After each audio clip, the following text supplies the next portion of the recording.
Manipur gi CM ne tawise la la la la la la haira kauraga hekta chenjan ba ha la la la la la la la haira kaurak pada hekta chenjan ba kaidobagi Kuki na kauraga kangpokpi de chaturi bano ba adu kuina kangpokpi de changak pa yaroi haina Phallaga lauraga leiriba Manipur thugai yana ngairaga leiriba nagai chanaw taru hat kibado justice speed riba maitei masing thingam dana hat liba adu tana tana Manipur gi CM bhauna thi na ngang riba Manipur se karma matau mong da hujik makeup mira phona thalaliba se kanana toina Kuki na natro adui du akhoi Manipur CM Kuki na kauraga karigi chatori na ba karigi chatori na ba Manipur gi CM do ai oiramba taraga di aikhoi gi maikei dagi haijaning badi CM mama oiragadi CM oina phajana leibiu mine hekta ara ko chen ba CM do adudi oi haning de kangpokpi da Kuki una ba chalu bodo Kuki na kari pirake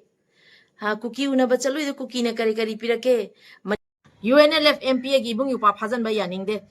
awana tarba matamda aikhoi gi mayam gi tamakta chongthoki ba aikhoi gi ibung yupa sembu thiro humaga phaba sedi yaning de karamba minister karamba CM karamba MLA karamba minister na thoklaga maitai gi tamakta thongna phana Kuki singna bom kapakpa nongmai kapakpa pham dugo chongchen ki ge aba aikhoi gi India gi Prime Minister Narendra Modi ngasi bhaw lakte aba Manipur da nongmai marakta changjan bari to khora Kuki na kapakpa bom marakta changjan bari to khora ba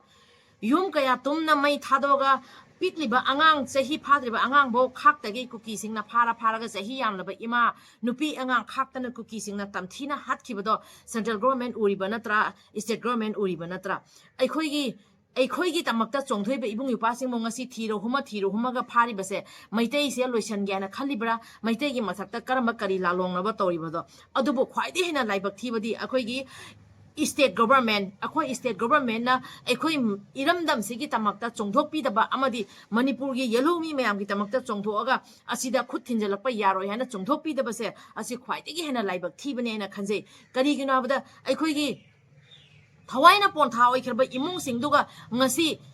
aikhoi gi leiriba central government amadi state government na hanjalakpa ngamgadra amata pokchariba masa iramdam kanbagi tamakta thawaina pontha oikhrbani adugumba ima kaya na ngasi mittagi pi kangdekhai iramdam gi tamakta ichana thawaina pontha oikhrbani haina ngasi ima leipaki tamakta ne haina pendhuoga leiraga su ima singdugi mittagi pi kangdriaba pikliba angang kaya na mapa ko phangdaduna leiriaba adu mayamdugi marakta aikhoi gi tamakte ne chongthuiba aikhoi gi ibung yupa mayam dabu hujik thiro humaga hujik aikhoi gi leiriba central government amadi state government na phagalai base naga ichinaw taruk hatliba mihat pasing do puthoga makhoi singdo ain gi oina lebak praja khangna chairak pi khraba mibu matup ka aga hatlaga adu thongaga pijai abase so hai kharbane ba akhoi gi naga ichinaw singi victim oriba family singduna adugumba lokhat ka daba thodang singdudi hana lokhat pi diaba amagi loiraga amagi aina em tauraga maitai loiraga naga loiraga maitai pharaga Kuki singna hatli base central government state government na Kuki singi mathakta loga da action lokhatte ba ngasi su Kuki singna lauriaba Kuki singna taliba separate administration se natana Kuki singi atopa pambai leiti aina ngasi su lauba leptriaba adu gi mathakta aikhoi gi CM na kangpokpi da lakpa yaroi Susanpur chatpa yaroi ana lautho thameba CM ngasi chatpa ngamibra minister amatang chatpa ngamibra ba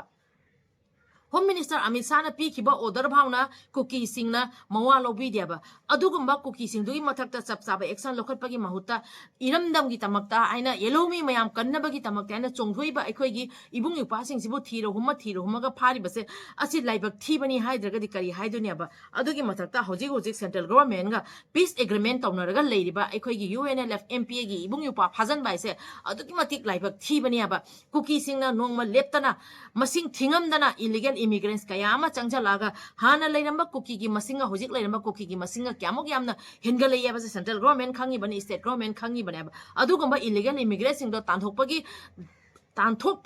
thabak lokhatpagi mahutta maitai thiro humaga phagalei ba tampakta otpani ba tawkhalei base karino Manipur siga oine teina bagi thabak ama tori base asi ngasi yo phauda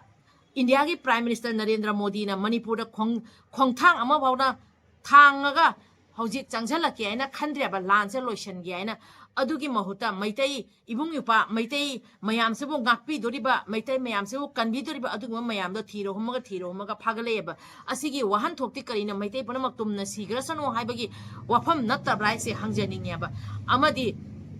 hौजे central government लौखलेबा state government लौखलेबा थबक थौरम खुदिमक एखोई इकाई खुमनजै अदुबो purring Sumana आइन की मतुंग इना कुकी सिंगी मथक्ता लौगदबा एक्शन दो हाना लौखटपिबगी मतुंगदा मखा ताना तप तपना मागी प्रोसेस तो चथरप तारगदी एखोइसु प्रजा अमा ओइना थमोइसे पेंजगदबने अदुबो ngasi aikhoi mafam salo matamda mit ki mangda chahi norabi nupi masa kayamana mau masa kayamna lukhrabi gi singda challaga lehobada aikhoi gi thamoi se kayaba ngasi pikliba masa singduna mapai ba se ma punsi gi kobo phangoroi dabne adu gi thamoi do aikhoi di kayaba adugumba kayama ngasi manipur siga thanna leiri bani aba adu mayam do usanadraga aina esi manungda phan manu aigi phan aina phamni ba aigi pham se asina helena leiraga ngasi central government na loropa decision da objection to bangamdraga di Manipur kanna bani na Manipur gi phan da phammi ba adugumba phamnai ba sing do matik chadraga di phan da gi phajana kumda biraga matik sa ba kana leige ba adoidu do pham do sinabi ro ba pham je si haijeningi aikhoi mayam gi tamakta akhoi gi leiriba ibung yupa leitraga di ngasi maitai haiba maitai se kari oiramuni abdo khanbio ba lan 3 May 2023 da Kuki singna tawreiba lan du da aikhoi gi ibung yupa mayam do leiram da ba taraga di aikhoi khun ngakpa mayam do lerem da ba taragadi aikhoi arambai chinau lerem da ba taragadi ngasi maitai kari phibam oiramgani ngasi maitai kari ngasi imphal manung da Kuki sing phong na changakpa ngami karmaina no imphal manung da airport ta Kuki sing phong na lai aikhoi minister MLA unanenge phong na la unai adubu kangpokpi de Chuchanpur da ha more da hojik maitai gi yum sing do karma phibam da leirige kanana haiba ngamige minister na chalaga amadi ekhoi gi CM na chalaga Chuchanpur da maitai gi yum sing do thiget pibra kangpokpi da maitai gi yum sing do thiget pibra